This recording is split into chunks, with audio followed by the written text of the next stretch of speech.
Good morning! Samahan nyo kami sa pagbaba ng bundok para mabalik loob.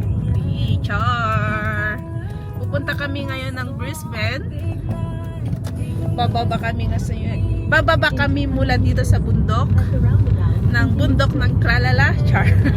So bibiyahe kami ng 2 oras sa malamig na panahon. Maaraw ngayon pero yung lamig ay nasa 3 degrees Celsius. Ayan. Sobrang ginaw guys. Ginaw. Buti na lang may asawa ako na nagpapainit sa akin. Nagpapainit ng ulo ko. Nagyayelo pa yung windshield. Nabuhusan lang ng tubig pero nag-start na namang magyelo. And palabas na kami ng town. See, kukunti ang tao. Pero kapag sa city to, dami nang naglalakad ng ganitong oras. Pero since nasa bulubundukin, nasa southern regional tayo ng Australia, wala masyadong tao. Kangaroo marami. So ganito yung view papuntang Brisbane. Sobrang lamig, nagyayelo yung mga damo. Ewan ko kung kita nyo, pero nagyayelo na yung mga damo. Mag-alas 8 na ng umaga. Ang ganda ng sikat ng araw, pero huwag kayong papa-scam dyan kasi baka mamaya ulan na naman.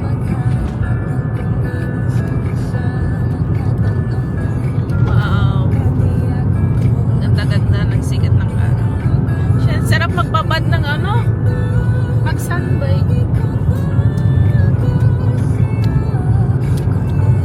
Ganda.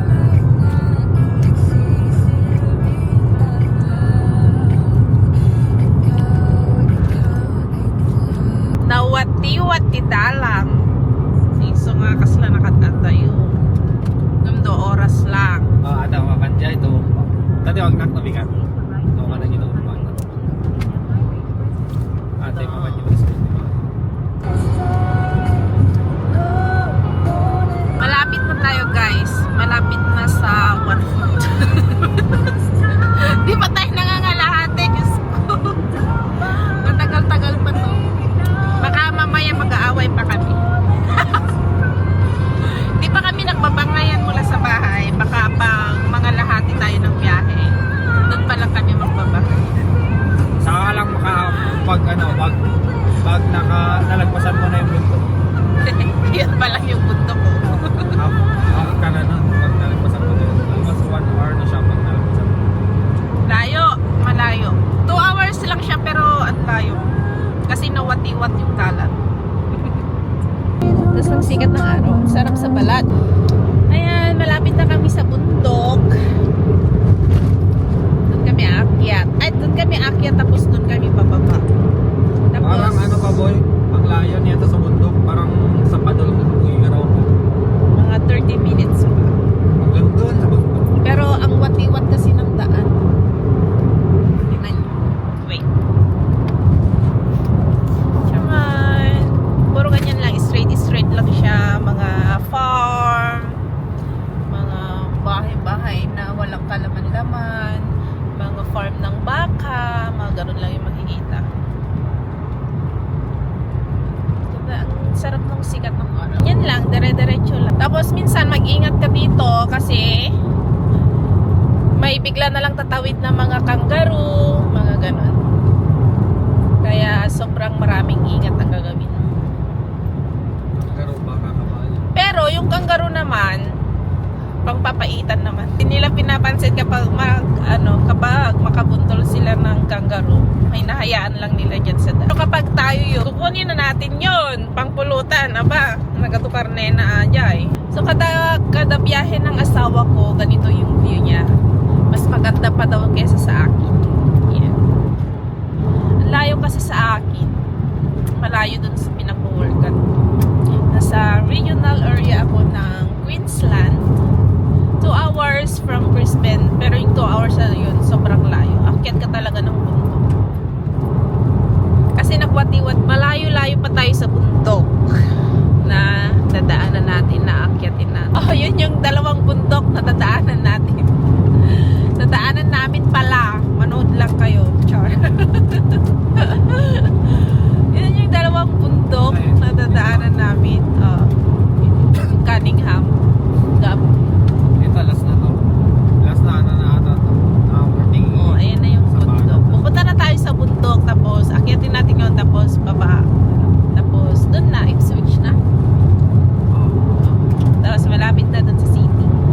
Ipswich, tapos Brisbane. Ipswich, regional din yon, pero hindi na masyadong, hindi nakalayuan sa Brisbane. Tapos Ipswich, then Brisbane na. Hindi, meron pa ng isa. Meron pa bang overnight ngayon isa? Ganito lang ang bundok-bundok sa amin, guys. Ang daming baka, mga black ang. Ang dami ding nag-i-sponsor dito ng mga ano sa farm. Nag-i-sponsor din sila. Magpastor-pastor ng baka, ganun. Mga sendero. Haciendero at haciendera. Ayan. Malapit na tayo sa bundok, mga ano na lang, 30 minutes. 30 minutes nga nagwati-wat pa. Malayo pa. San hindi din nakakatuwang bumiyahe eh. Sa layo. Pagod ka din. Nagyayelo pa yung mga damo. Hindi lang kita sa ano, sa camera. Pero nagyayelo pa yung mga damo. Anong oras na ba? Past 8 na. Mga pupunta magda-deliver yung mga yun sa work. Kaya ngayon, naiintindihan nyo na kung bakit sinasabi kong nakakapagod ang relasyon namin. Ayan yung bundok. Kaya napapagod na yung asawa ko sa relasyon namin. Dahil ganito kalayo yung biyahe niya. 2 oras, tapos bundok, gubat, ganun lang yung matadaan. May mangilan-ngilang bahay naman, pero malayo din. Tapos yung mga bahay dito, malalagpasan mo, yung gap nila, ang lalayo. Hindi pwedeng, ano, hindi makukuha sa bulong-bulong. Kailangan sigaw ng sigaw dapat. Walang marites. Ayun na, papasok na tayo sa bundok. Tama ba? Paanan namin. Dito na. Aakyat na tayo sa bundok. Jumpers and Jazz Festival sa Warwick, kaya marami ngayon pumupunta doon. Bukas tsaka Sunday yung last day ng Jumpers and Jazz Festival. So magiging busy na naman kami. Actually, fully booked na kami kahapon for Saturday. Ay, isak di nag-graduate siya ni di grabe, puro compliment agay ko. Agay nakasurat niya lang book me. Beautiful steak, wonderful food. Gan. Basic. So, wala namang pwede.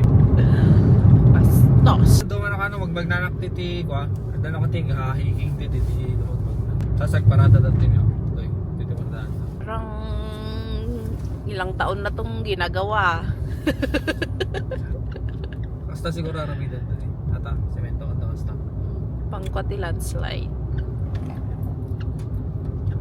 Baka stam lang di bawan gilokos.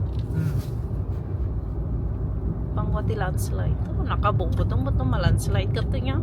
Sporty lang talaga, di ba? Ito rin, pwede mo ngayon. So, kada monitor to, hindi kita magsisilo. Choink to 37. You're sweet, 32. Ang sporty lang. No, pa, nasobra ka magic yung kasta ni. Agbayin so na, ag-set face. So, stop na, sobra ka. Mas kita mag-set face. Kung ano mo, di ko pwede kita na, na, dyan eh. Pasok sa tapos yan, 41. Slow down na. Nag-smile siya sa 39. Dapat dito kung ano yung sinabi nilang ano, speed limit, yun ang gawin mo. Kasi magsasad face sila. Paparahin ka nila, titikitan ka nila, mahal. Yung mga truck na yan, pag nandito sa bundok, ang babaagan. Pero mamaya pag nasa ano na yan, nasa baba na sila, papantak ng tuwin na. Di basta-bastang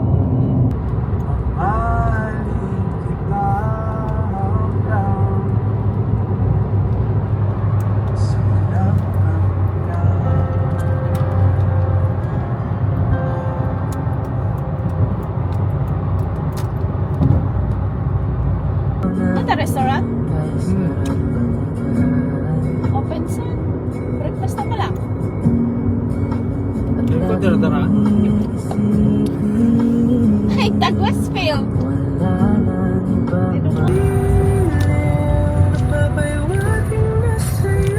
Welcome to Ipswich.